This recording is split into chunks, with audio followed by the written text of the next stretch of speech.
So, my fellow fans of Forgotten Gems, I'm still working on the intro bit. It's me, Mostlykarl. Mostly. I know I'm normally the film guy, but let's talk about a show. RoboCop Prime Directive.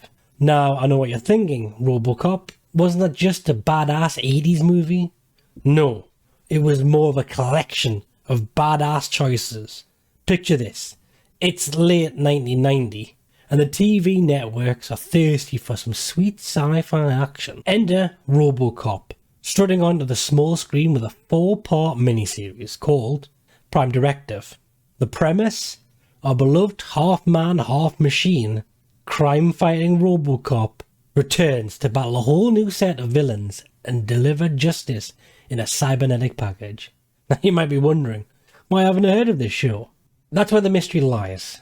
Despite its heroic origins, RoboCop Prime Directive somehow slipped through the cracks of TV history.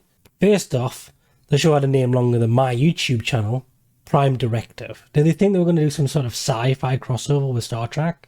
Beam me up, RoboCop. But it wasn't just the title that left people scratching their heads. The show had a bit of an identity crisis. It couldn't decide whether it wanted to be a continuation of the original movies, and I mean all of the movies, or a standalone reboot, including the first movie. The first movie still existed.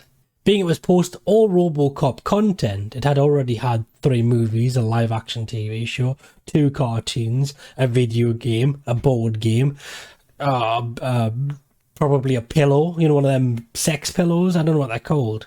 Girlfriend pillows, is that what they're called? Body pillows, girlfriend pillows. They were really trying to keep the franchise on life support. And let's not forget the special effects. Remember those fancy CGI explosions of high-octane action sequences? Men melting into puddles of goo? Things that you've come to expect from this RoboCop franchise?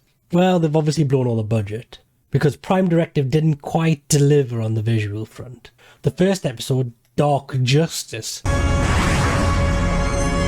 follows RoboCop fighting bad guy of the week, Bone Machine. Stop laughing at the back. But with characters called Napalm Joe. Napalm Joe, you get out there and show them we are serious. Not sure he got their name, because he just blows himself up once. Bone Machine isn't such a bad name. This is where we're also introduced to John T. Cable, a guy that they try to insinuate was in other movies. And it wouldn't be a RoboCop movie if capitalism wasn't the other baddie. Which is also how I live my life. Capitalism is always the baddie. And it's hitting a little close to home right now with AI as the reason. And also Murphy's son's in it. This episode concludes, because nothing really happens in it, with Murphy being hacked to kill what we now know as his old friend, John T. Cable. I'm going to keep saying it like that. Which he doesn't get to do because Bone Machine shows up. You're boned, baby. And he is, because he dies, sort of. Meltdown is a continuation of episode 1. It's not just 4 movies and a TV trenchcoat. We're introduced to our AI baby, who is now a very literal version of itself, including an AI baby face. You like that? The AI baby room is where we're also shown that RoboCop is aging out of being useful, by being outnumbered and having the shit kicked out of him. Now a new RoboCop can sweep in. He is younger, maybe, not by much, but he does have more technology, maybe. What he does have is a slightly darker tin suit, although with this episode we get filled in with very trivial detail. Mainly this episode is showing you how out of date RoboCop 1 is, and how cool and interesting RoboCop 2 is. Not the movies. I keep sounding like I'm talking about RoboCop 1 the movie and RoboCop 2 the movie. I'm not. There's 2 RoboCops in this, who seemingly is just a bad guy from day 1, being that this is his answer to illegal parking. Also, they give him 2 guns, so that's pretty cool. Stuff happens and RoboCop 1 and RoboCop 2 become friends again. Yay! We're on to episode 3. We saw it in episode 2, but it's a bigger thing. All the corporate heads all had a heart attack, all at once. Simultaneously, meaning everyone's allowed guns again. Other than that, nothing really happens. Both RoboCops were damaged at the end of episode 2, which means very little, being mostly every 10 minutes one of them is damaged. RoboCop 1 is looked after these random freedom fighters, and RoboCop 2 is rebuilt by a Phantom of the Opera type, played by the guy who might be a mermaid in the Game of Thrones. In the Game of Thrones? In Game of Thrones? Which one's right? A bunch of stuff happens, it all resets the dynamic, and they once again hate each other. It is bad. Does it make most of one of the episodes pointless? 100%. The only actual stuff that happens is the two guys who were repaired both the RoboCops turn out to be exes. It's really groundbreaking stuff. Also, the evil RoboCop smashes a guy's head in with a mallet. Real head-breaking stuff.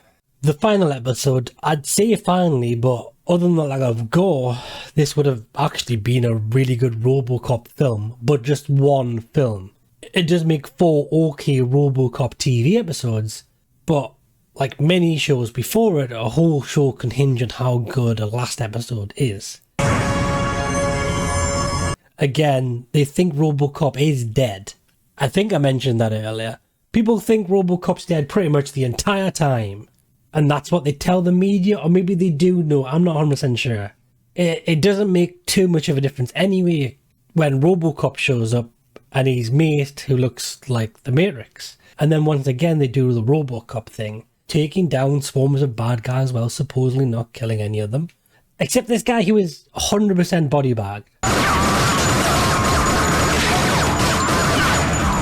They do the RoboCop v RoboCop thing again.